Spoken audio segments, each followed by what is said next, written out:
Welcome to Speak for Yourself. I'm Jason Whitlock. Cowherd is off today. Coming up, we'll take a look back at Lamar Jackson's debut with the Ravens, and we'll have the latest on the Urban Meyer investigation at Ohio State. But let's begin today in the NFL, which kicked off the football season last night with the Hall of Fame game and an officiating display that left me sick to my stomach. The league debuted its new tackling rule, which prohibits leading with your head. Just a few short minutes into the game, the refs threw a flag for this hit along the sideline. I quickly got out of my seat and started hunting for my remote control. Before I could find it, one of my favorite football broadcasters said this. You're in extreme danger playing the game of football, and so they basically have really committed themselves to making this a safer game. And I know people are going to say, you know, this isn't football anymore and it isn't what it used to be, and I think even Terrell Suggs would agree, good. That's what it should be, because if your son or daughter is going to play the game of football, you want it to be as safe as possible. And I think for the most part, the players have embraced the rule changes. I was absolutely sickened. Later in the game, this hit across the middle was flagged. The NFL is intent on destroying itself. The league is so determined to win the hearts and minds of non-football fans, the game is turning off its base. Me, someone who loves football. I watch football for the intense competition, the controlled violence, and the toxic masculinity. I know the risk. I don't want to be preached to about the dangers of the game. When I watch boxing or mixed martial arts, no one lectures me that the combatants might wind up like Muhammad Ali, damaged by Parkinson's disease. People who hate football, men, and masculinity have done an awesome job of convincing the world that football leads to debilitating brain damage. They'd have you believe that 10 to 20% of all NFL players will leave the game brain damaged and a mental wreck. 82-year-old Jerry Kramer, a 2018 Hall of Fame inductee, played in the NFL when it was at its most brutal. Last night, he looked and sounded like the majority of old NFL players. Mr. Baker, the chairman of the Hall of Fame, said, Jerry, what have you been doing lately? I said, Mr. Baker, I've been really busy. I've just been doing a lot of stuff. He said, you ain't seen nothing yet. The overwhelming majority of my friends are former college and pro football players. The way the media portrays the game, you think a good percentage of my friends would be broken down and or losing their minds. It's not true. The media are doing everything possible to convince non-football fans that the game is evil and a scourge on society. The leaders of football now believe it's their job to win the support of moms across America. Conventional wisdom says that if we don't win the hearts and minds of mom, the game is going to die. Really? How do you think moms across America feel about strip clubs, porn, the oldest profession? Have those industries suffered? A man is going to do what a man is going to do as long as he's willing to be a man. Football doesn't need mom. Football needs the courage to quit apologizing for being football. It needs to quit chasing mom and the left-wing media types trying to scare mom. The game should chase its fans and its competitor. Everybody who plays in the modern NFL knows the risk and the rewards. Everybody playing the game believes the rewards outweigh the risk. Everyone who truly enjoys watching the game is perfectly fine with the players being highly compensated gladiators. Most of us would sign up for the job if we were good enough. The league better dump this new rule before it loses dad and all of us toxically masculine men. All right, joining me now are former NFL head coach Eric Mangini, former Pro Bowler T.J. Houshmandzadeh, longtime NFL player and scout Bucky Brooks. Guys, I think the NFL is making an enormous mistake. They're chasing the wrong audience. The casual football fan, they should ignore them and leave them alone. We don't need mom to love the game in order for the game to be successful. Well, I have a couple different perspectives on this, because I've got the perspective as from a coaching standpoint where I miss a lot of the things that we used to be able to do. But from another standpoint, I've seen some of my former players who have had problems and have had serious problems, and I don't want that either. And then the second perspective is as a dad with now 2 sons who are playing football. And from that standpoint, I want it to be as safe as possible. Do I think that last night was representative of how this rule is going to be enforced during the season? No, I don't think so. I think they're going to go to extremes during the preseason, and they're going to try to get to a workable point during the season. But the goal of having a safer game, I think, is the right approach. Does it have to be to the point where we have extremes? No, I don't think we need to go that far. I think it's very, very difficult to do what the NFL is trying to do. They're trying to legislate all the contact, all the physical play out of the game. At the end of the day, it's a gladiator sport. Everyone that walks between those lines understand how physical, how tough it is, the courage that you have to have. I think for defenders, I think it is challenging to kind of comply with some of these rules. Guys are moving, receivers flinch and duck and make moves, and no one is that precise when it comes to levying a hit. I just think that we need to make some sensible rules, but we can't legislate the hard hits and the contact. It is a physical sport. It's a collision sport. First of all, the first penalty was not a penalty. It's impossible. How can you tackle somebody without lowering your head? Your head is going to lower every time you try to make a tackle. Your head has to go down. When you lower your shoulder, your head goes with it. It has to go down. The problem I have, I'm all for making the game safer. It's not about changing the rules that's going to make the game. It's the awareness that they've brought that's going to make the game safer. Guys are aware of it now. Like, coach high school football, guys, stop leading with your head. Stop banging heads for no reason. But when you're making a tackle, when you lower your shoulder, your head is going to drop. They're going to have to do something about this, because the game is, like, you literally like, man, I'm not watching this. I'm turning the game. And so that's going to be you know how many coaches, he's a coach, he's old school. He's going to say everything right publicly, but let guys start missing that tackle. Man, you better get the guy down. I don't care what the rule says. I don't care how much you get fined. You better make the tackle, or you coming out the game. And making a tackle, you lower that shoulder, the head is coming with you. To me, what blew me away last night, again, it's a television show. That's all this is. And it's a collision television show. And I love Chris Collinsworth. I consider him a friend, a lot of respect for him. But the way he started talking about the game early in the game, I was like, I'm not here for that. I don't want to think about, oh my God, everybody's out here risking their lives and I'm supposed to feel sorry for them. That's not the television experience I want as a football fan. But the mom component, the kids participating in football component, that's real. That's happening. It's happening in Ohio, where I live, where less and less kids are participating. It's happening in the inner city. It's happening all over the place, where the level of kids that are getting involved because of the issues that have been brought up have declined pretty dramatically. I don't have any doubt about that. And if the media decides to demonize something and create a hysteria around it, I'm not surprised that Americans follow that lead. But they're creating a hysteria. I'm just sorry, and people can call me the biggest idiot in the world. The game isn't as dangerous as the media is trying to lead everyone to believe. I just have too many friends that played football. I know too many old football players. The game is dangerous. I got a torn ACL from football. My knee will never be right. Everybody that plays for a long time has some sort of injury. But it was worth it.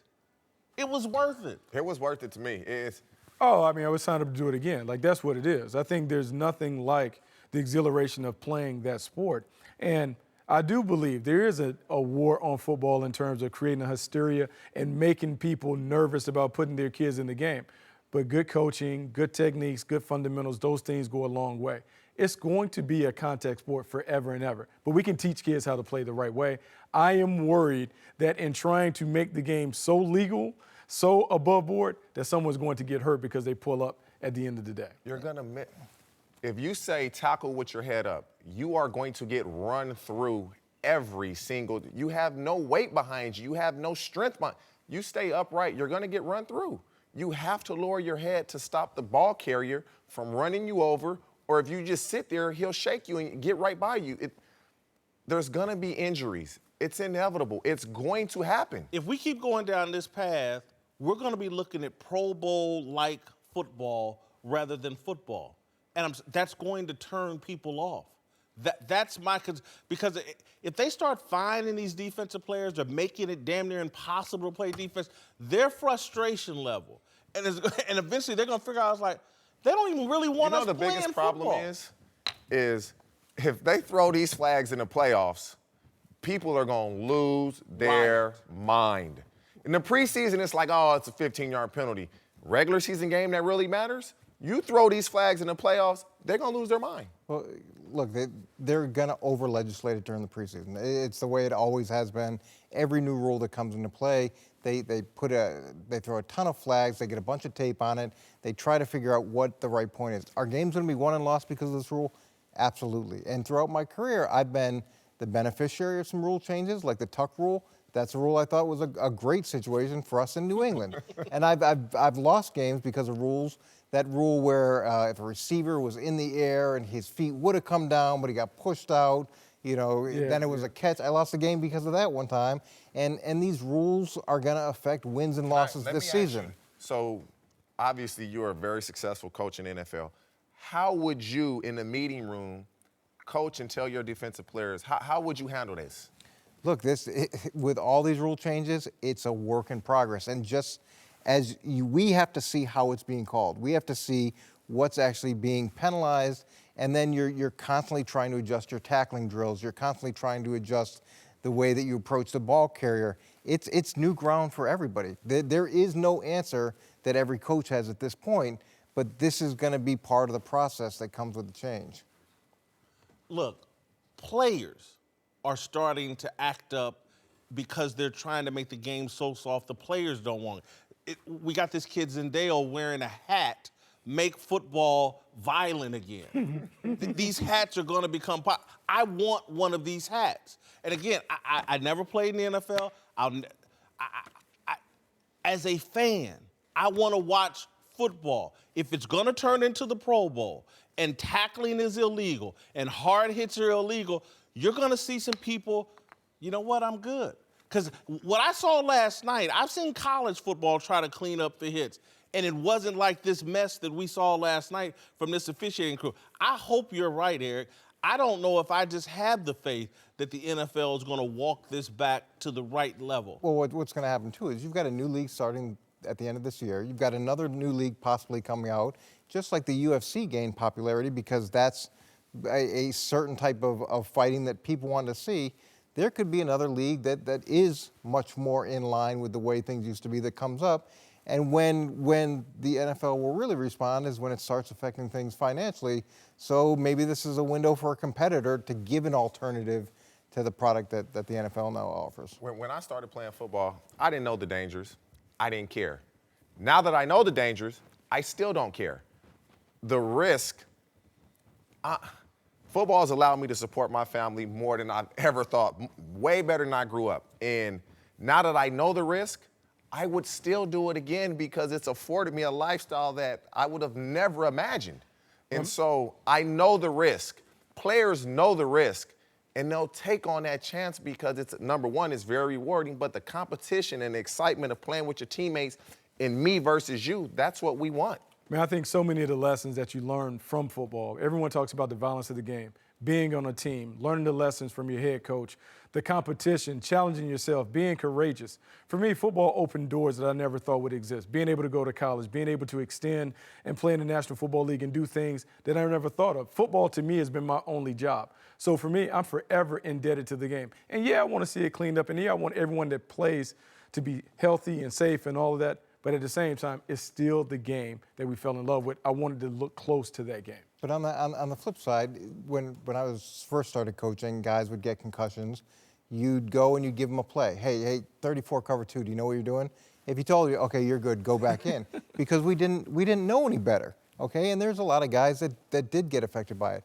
We saw issues with dehydration where players unfortunately died because of poor dehydration. So I'm all for things that can keep the integrity of the game and make it as safe as possible with the complete understanding that you are playing football and there is an inherent risk of injury in that. So trying to find that fine line, it's not easy and it's going to take time, but I do think it's important to try to get to the best If I were the NFL, we'll end on this note. To me, the best thing you could do for player safety and still keep the game intact, expand your roster, have more players, and require more players to actually take the field and play, lessen the burden on everybody in terms of number of snaps. That's the way to protect guys in terms of safety, more so than coming up with these silly rules that ruin the spirit of the game. All right, welcome back. Eric Mangini and Bucky Brooks are back. We're joined now by NFL Films analyst Greg Cosell. All right, let's move to last night's preseason opener, where rookie Ravens quarterback Lamar Jackson delivered a performance worthy of the Hall of Fame. Wait, I meant worthy of the Hall of Fame game. My bad. Jackson played the entire second half, completing 4 whole passes on 10 attempts for a whopping 33 yards. He did throw a touchdown, but also added a pick.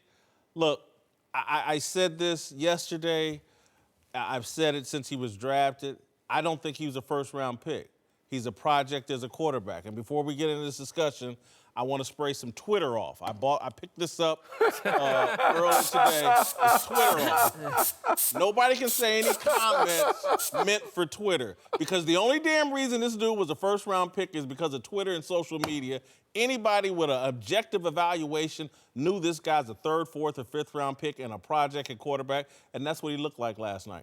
Well, I think most guys that play in their first preseason game, in the second, no. No, this is, be honest. This is lack of reality spray right here. Okay, real talk. So look, this is the guy's first game. It's the second half of the preseason game, and really what you're looking for from a quarterback is how does he operate mechanically? Are there false starts? Does he fumble the snap? Does he just have The ball looked terrible coming out of his hand. Well, it looked terrible. Do you remember Alex Smith's rookie year? Let me tell you Alex Smith's rookie year. He had 11 picks and 1 interception in 9 games. His completion percentage was his quarterback rating was 40%. Last year was 104. People get better. So before we rush to judgment, before we rush to judgment, why don't we give him a little bit more time? I agree with that. No, I agree with you. The guy that I saw play last night was the same guy that I saw at Louisville. Same guy, that spectacular athlete, has a big arm, but the best game for him. Hold it. Spectacular athlete. Spectacular athlete. No. There were other spectacular athletes out there. He didn't look as spectacular in the NFL as he does in college. Yeah, but he ran pretty well. He had 25 yards. Like, he did okay. I think the big thing for Lamar Jackson is understanding Lamar Jackson doesn't throw the ball well outside the numbers. That is not his game. He struggled with that at Louisville. Whenever he had to push the ball outside the numbers to the boundary, lower completion percentage. When he put it inside the numbers in breaking routes, that's what he does really well. What the Baltimore Ravens will continue to do over the course of the preseason, figure out what he does really well. And I would think that Marty Mornwig, Greg Roman, the rest of the offensive staff, if he has to play, they'll put together a game plan that accentuates the strengths of his game. Well, what they'll do is what you see a lot of teams do now with quarterbacks like that, like Deshaun Watson. I think Deshaun's a better thrower than Lamar Jackson, but you put a quarterback in the gun, you get all those misdirection, deception, influence elements in your offense with all the backfield actions. You know, you've written a lot about this, and I know you believe this kind of thing.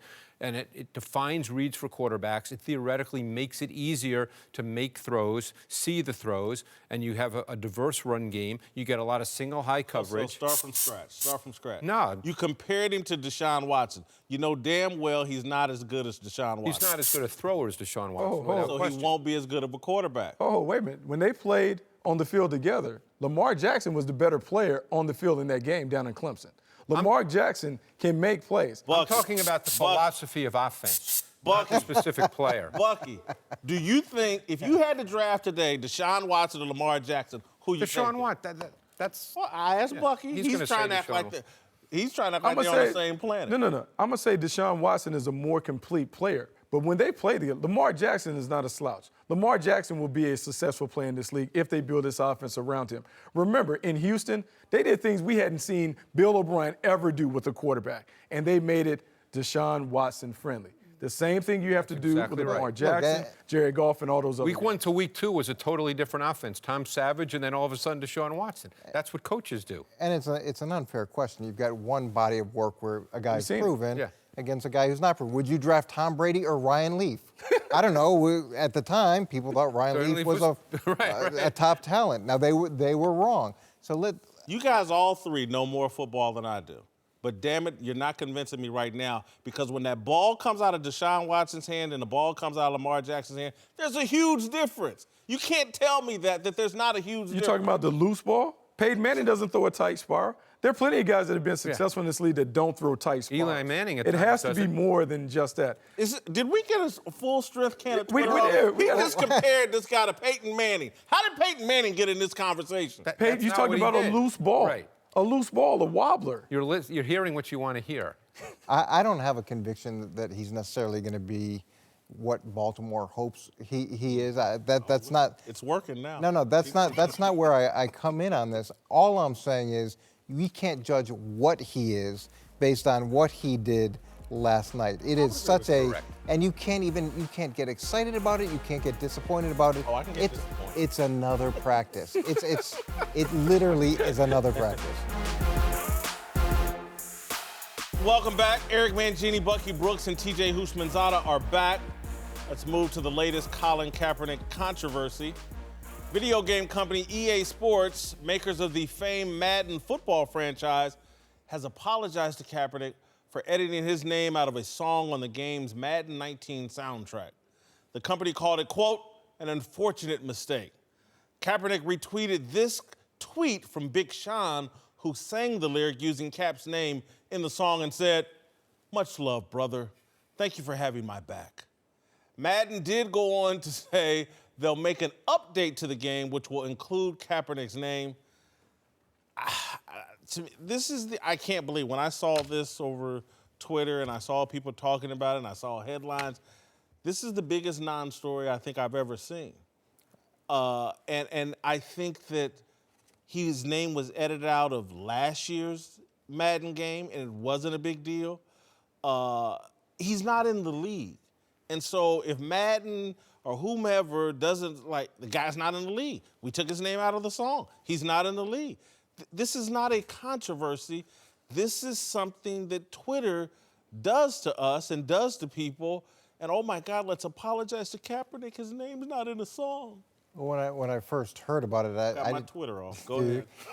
I thought what you thought is this must be a function of the fact that he's not with a team. I didn't realize that they've never done it to anybody else who was not with a team. And I think that's where people started to say, okay, this is obviously a different situation than just a function of he's not with the team.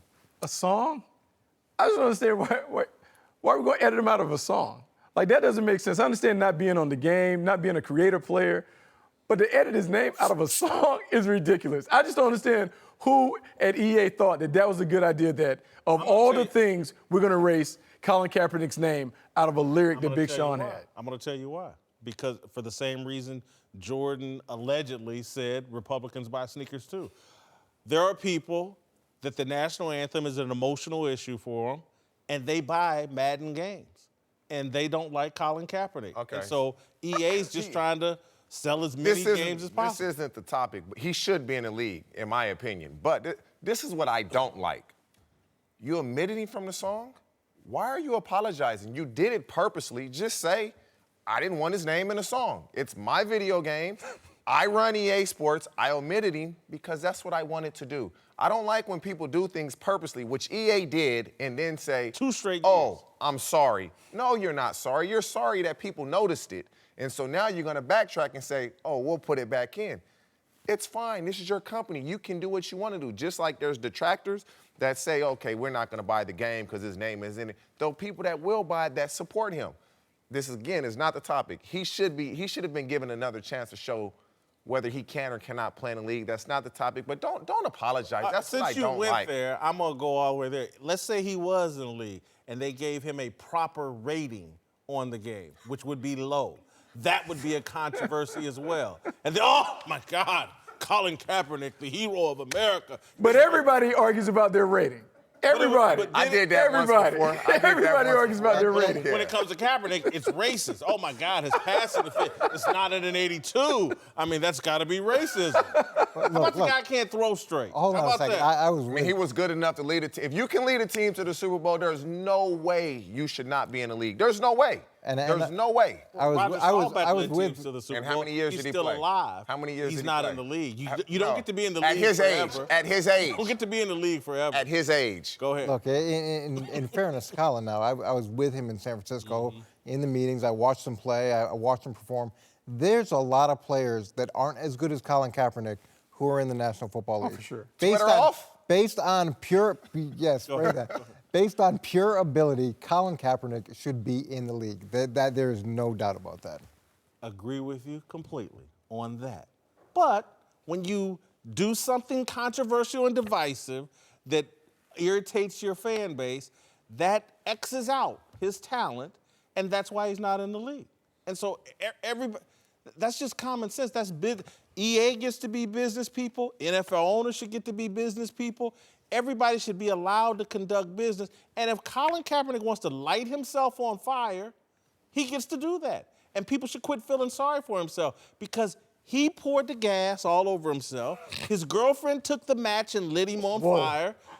It is what it is. Quit feeling, same way they shouldn't apologize, we should quit feeling sorry for him. He did what he wanted to do. He lit himself on fire. I don't think he thought it would be this bad. I really don't.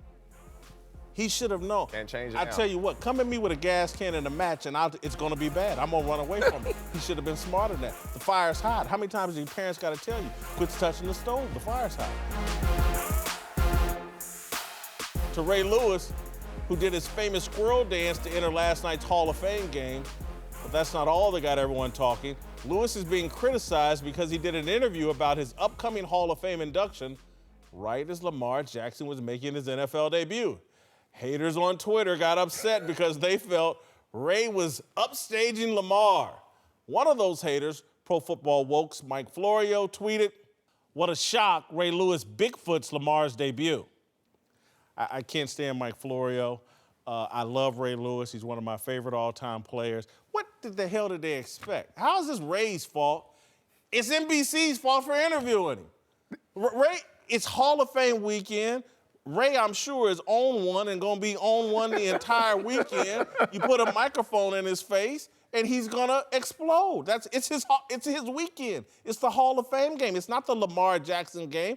Blame NBC for the timing of the interview, not Ray Lewis for responding to the interview. Yeah, this is no way Ray Lewis's fault. If it was so important to see Lamar Jackson play his first series, then the network should have taken care of that. And there's a lot of people in Baltimore who want to hear from Ray Lewis. And they were probably watching the game more so than anybody else. And to be able to share his experience, it was way more important than a late first-round draft picks, first couple plays in a meaningless preseason game. Yeah, it's NBC's fault. That's a production deal. They could have done picture-in-picture. They could have had both screens up if you wanted to see Lamar Jackson. It's not Ray Lewis. Ray Lewis doesn't know if the camera's on him, what the camera should be showing, what Lamar Jackson is doing behind him. It is on NBC. It's definitely not on Ray Lewis. I want to be clear, though. You could see both. It was just Ray's talking was overshadowing Lamar running around like a chicken with his head cut. He's a rookie. And it's a Hall of Fame game. You know Ray Lewis is going to talk. Me playing against Ray, and then you watch his interviews, and I thought it was for the camera. And then I go play with the Ravens, and you have a conversation with Ray, and you realize, damn, this is really him. Yes. Like if he cares about a conversation and a topic that you guys are having, he is going to be very passionate, and the conversation will go on forever. That is just him. They know how he hit. They know how he is. They knew he was going to. If it was that important, they say, okay, Ray, let's watch Lamar Jackson's first couple snaps. Hold the questions. Don't even ask the question, and then get back to it. They didn't do that. It's not a big deal at all. Or ask Ray to comment on Lamar's play, and Ray would have went on forever about that, and probably would have been praising the guy. Like, look, people don't like Ray Lewis for whatever reason because most of them don't know him, and again, they have that view that you have. I talk to a lot of my friends like, man, Ray, can that really be him? Dude, I tell people, people ask me that all the, I'm like, bruh, that's really him. Yes. It is. Ray, and again, people don't get Ray and the spirituality thing, and I try to tell them, I was like, look, man, if you've walked a mile in Ray's shoes, you'd be spiritual too.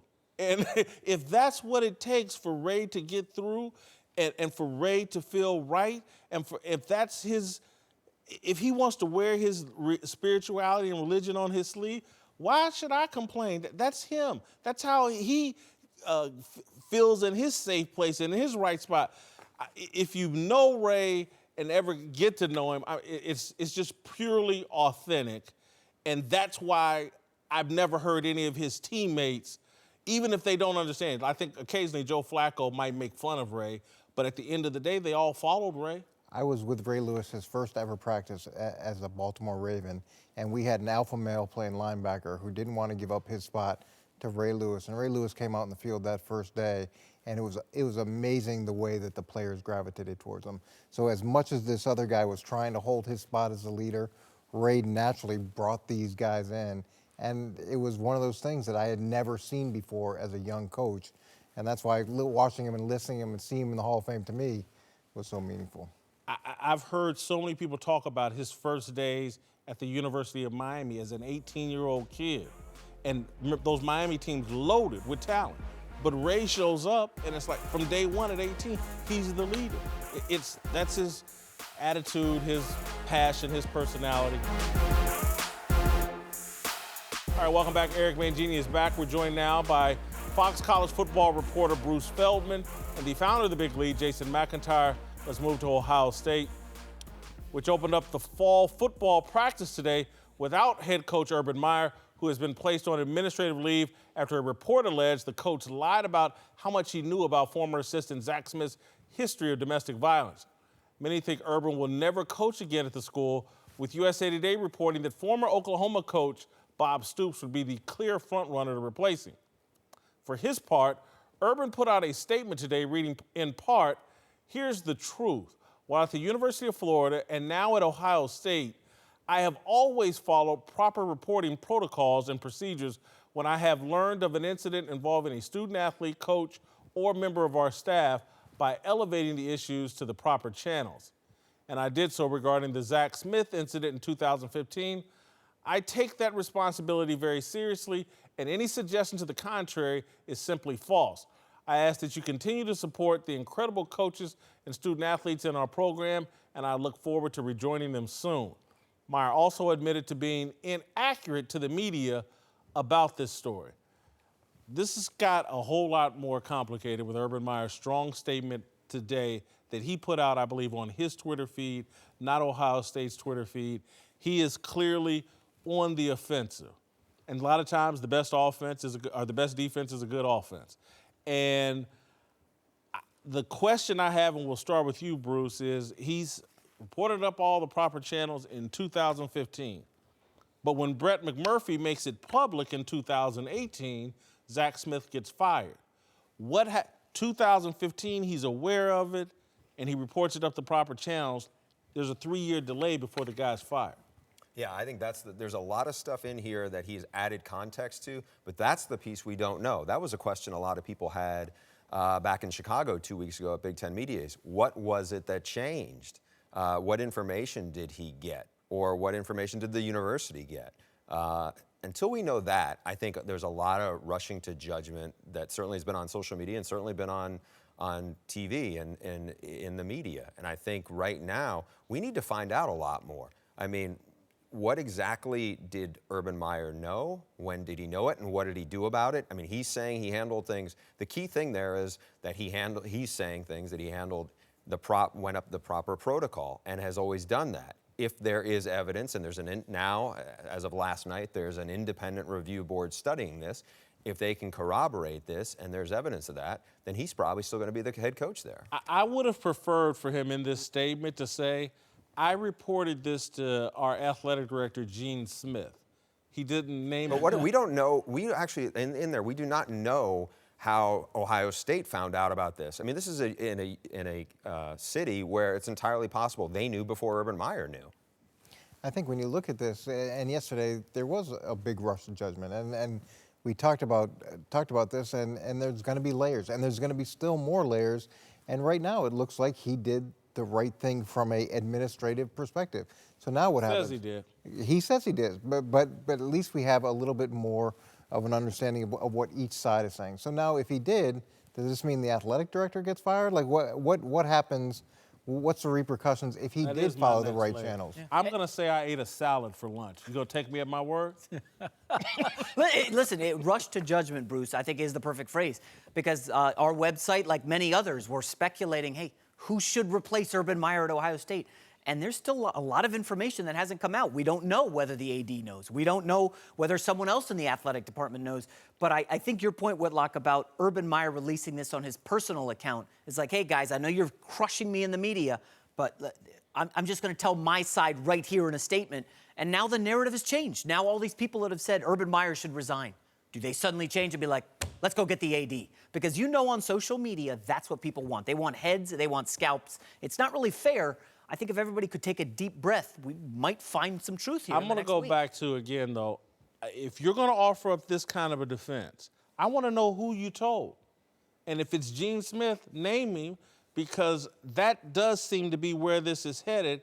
And there will be some cynics, perhaps I might be one of them, that say, is this Ohio State saying we can get a new AD better than we can get a new head coach to be as effective as Urban Meyer, and let's make Gene Smith the scapegoat? If Ohio State had to choose between Gene Smith and Urban Meyer, who are they picking, Bruce? That is a great question. I mean, I don't think they want to have to make that choice between either or. Gene Smith's one of the most respected ADs in athletic director in athletics. And so I don't think they want to have him go. And I'm pretty sure they want to have Urban Meyer go. I think what they'd like to do is not have to have that choice. And I think we'll see what their investigation turns up. Because if there is some kind of, I think a lot of us, and I'm guilty of this too, are going down with a lot of assumptions because we saw Shelley Meyer's text exchange, or some of the text exchange with Zach Smith's ex-wife. And we're operating on, well, it's got to be this way or it's got to be that way. We don't know the details of how Ohio State learned of it, what they did. I think there is questions about why was he still on staff.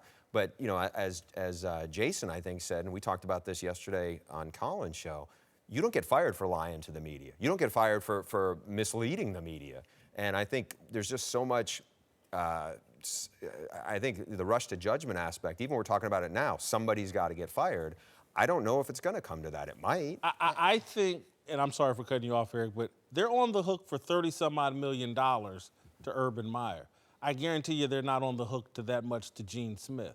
How old, relatively speaking, how old is Gene Smith? Is he in his 60s? He was on a Notre Dame national championship team in 1973. So let's say he's probably born in 50. So what does that make him, late 60s? Yeah, that's a guy who's close to the end of the road.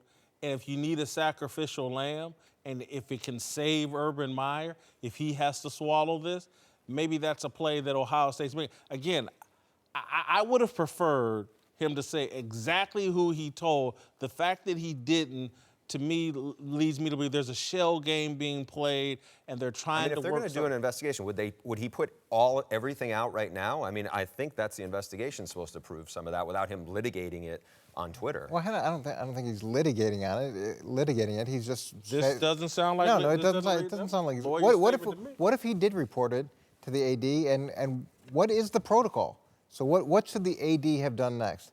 What in this situation, is there a certain protocol that every college is supposed to follow? Is there a certain protocol in place at Ohio State? These things aren't cut and dry. These things have different sides, different perspectives on it. So let's say the AD reported to the police. Is that what his responsibility was? Nah, do we know? I just need to know what the next steps are. His next step is to the Title IX people within their organization. Okay, so they reported to them. Then what's the protocol for them? Here's what I would say, Eric. Just having coached in the NFL and not college. Have you coached in college football? No. No, in the NFL. And so there's a clear chain of command in the NFL. Owner, top executive, head coach, blah, blah, blah. In college sports, for the most part, when you're a successful head coach, you're more powerful than everybody, even the president. You're more powerful than the athletic director. And so there's a way for Urban Meyer to tell Gene Smith about this without being fully transparent, and with the wink, wink, nod, nod. You know, this is Earl Bruce's grandson, who's the closest person to me, and I've been with the guy. And so there's a way to tell Gene Smith while also telling him, I don't want to lose this guy. I don't want him fired. We got to figure out a way to keep him. And so this is, again, this little piece of paper is nice that or tweet he's put out, or information he's put out, but he hasn't gone far enough for me to be comfortable with fully exonerating him. I need more details. I don't think anybody's fully exonerating. I mean, that's why the investigation's gone on. He By the is. way, I mean, you know, it did go into the police. The police didn't charge him. I'm not saying Zach Smith shouldn't have been fired. I'm not saying Zach Smith isn't at the middle of this, and you wonder why was he so, beyond, it was his mentor's grandson. Was he to a fault overly loyal to this guy? It sure seems like it, but he wasn't charged. Do you think on some level this was by design to not name who he told? Now, Urban Meyer just pushed everybody onto Ohio State University. There's no more questions about Urban Meyer. It's, hey, Ohio State, you knew. Why didn't you do anything? There's still questions about Urban Meyer. I mean, it's just like, why didn't you fire? But he told the university he did his job, Bruce. No. I think you're right. I am saying there's a reason there's no name in here, and he's being vague. Because, again, if he starts a pissing match with Gene Smith, who knows what the emails are like between these two? And that's all going to come out in an investigation. Although they're not having an independent investigation, they're going to micromanage this investigation and get the result they want because there's just too much money on the line. I hate to be that cynical, but I am. All right, welcome back. Time for last call. Tomorrow, we have a chance to witness the most bizarre Hall of Fame induction ever, since Terrell Owens is still upset about not being a first ballot Hall of Famer. He won't be in Canton, but in Chattanooga, Tennessee, where he's hosting his own party and charging $40 a ticket to get in. All right, TJ Husmanzada, will you watch T.O.'s induction speech? If it's on TV, I'll watch it. If not, I won't search for it. Oh, I'm going to hunt it down. This is going to be crazy. I'm surprised you're not trying to go to this party. Nah. But you don't want to pay that $40? I don't want to pay that $40. Yeah. What do you think about him charging for it? He's trying to make money off his Hall of Fame weekend. Is he going to donate that money to like Boys and Girls Club? I'm hoping the money is donated. That's what I think it is. And so you're not, I'm going to be hunting down. I hope someone has a live internet. So when you find out where it's at, shoot me a text and I'll watch with you. Yeah, I definitely want to see this. Yeah. I hope he mentions me. That would be good. All right, have a good weekend.